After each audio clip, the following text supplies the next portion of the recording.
السلام علیکم ورحمۃ اللہ۔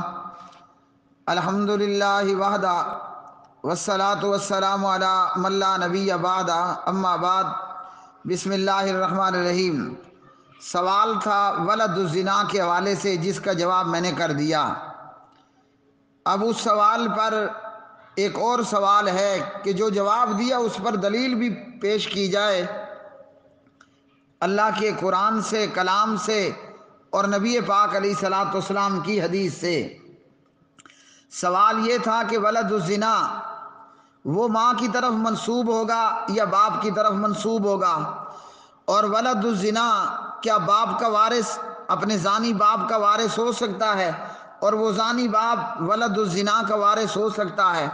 تو جواب دیا کہ ولد الزنا وہ ماں کی طرف ہی منسوب ہوگا اور ماں کا وارث ہوگا، ماں اس کی وارث ہوگی، زانی باپ کی طرف نہ منسوب ہوگا، نہ زانی باپ کا وہ وارث ہوگا، نہ زانی ولد الزنا کا وارث ہوگا۔ اعوذ باللہ من الشیطان الرجیم۔ وما آتاکم الرسول فخذوہ وما نہاکم عنہ فانتہوا، اور جو کچھ دے تمہیں رسول تو تم لے لو اس کو، اور جو کچھ کہ وہ روک دے تمہیں اس سے تو تم رک جاؤ۔ سورۃ الحشر پارہ نمبر 28 آیت نمبر 7۔ یہ دلیل ہوئی قرآن مجید فرقان حمید سے۔ اب اس کے بعد آتے ہیں حدیث کی طرف۔ حدیث ہمارے سامنے 24 کیرٹ کی روایت ہے اور صحیح بخاری ہے۔ صحیح بخاری کے اندر حدیث نمبر 2053 اور اس حدیث میں راویہ ہیں ام المومنین والمومنات جناب حضرت عائشہ صدیقہ طیبہ طاہرہ بنت ابی بکر صدیق رضی اللہ تعالی عنہما۔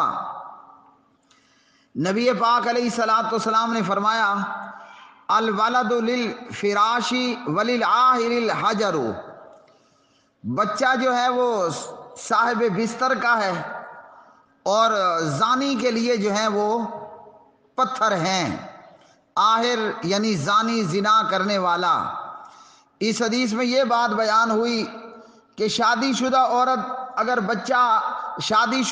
اگر زنا کرتی ہے اور وہ بچہ جنتی ہے تو وہ بچہ اپنے باپ کی طرف ہی منسوب ہوگا، وہ جو اس عورت کا خامد ہے، اور جو زنا کرنے والا ہے اس کے حصے میں فقط پتھر ہوں گے۔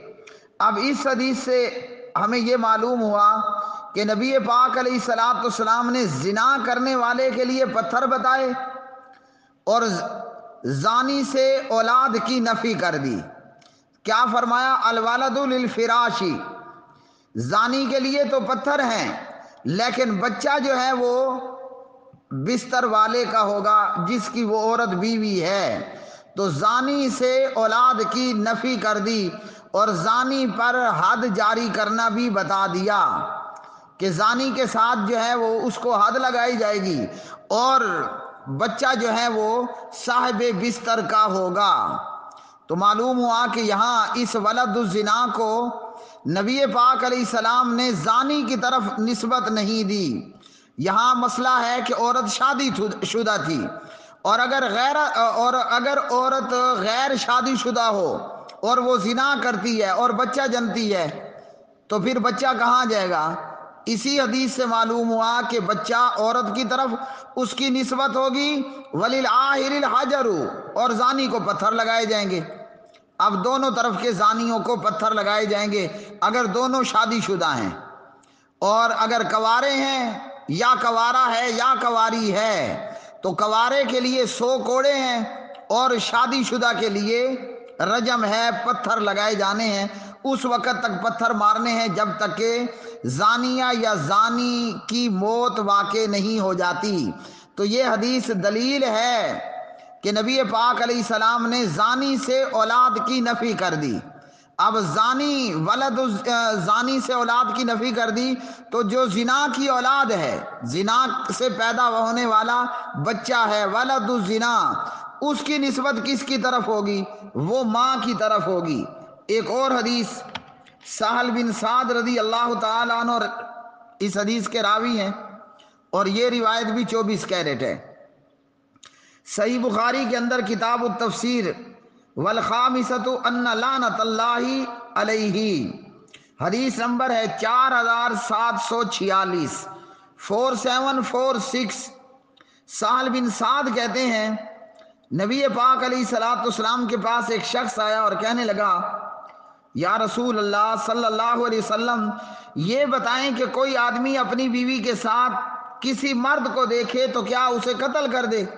مطلب دیکھنے والا اپنی بیوی کو بدکاری کرواتے ہوئے دیکھ لے تو کیا وہ قتل کر دے؟ تو تم اسے قتل کر دو گے یا وہ کیا کرے؟ تو ان دونوں کے متعلق اللہ سبحانہ و تعالیٰ نے سورۃ النور کی یہ آیت مبارکہ نازل فرمائی۔ اس حوالے سے سورۃ النور کی ایک دوسرے کے پیچھے یہ آیات نازل کی گئیں۔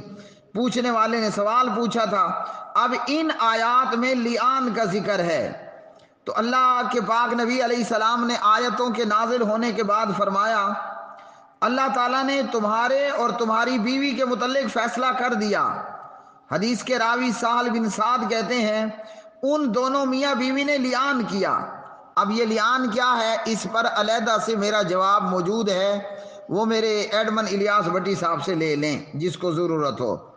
ان دونوں نے لعان کیا اور سال کہتے ہیں کہ میں رسول اللہ صلی اللہ علیہ وسلم کے پاس موجود تھا اور اس نے بیوی سے علیحدگی اختیار کر لی، تو سنت یہ ٹھہری کہ لعان کرنے والے میاں بیوی کے درمیان علیحدگی کر دی جائے گی۔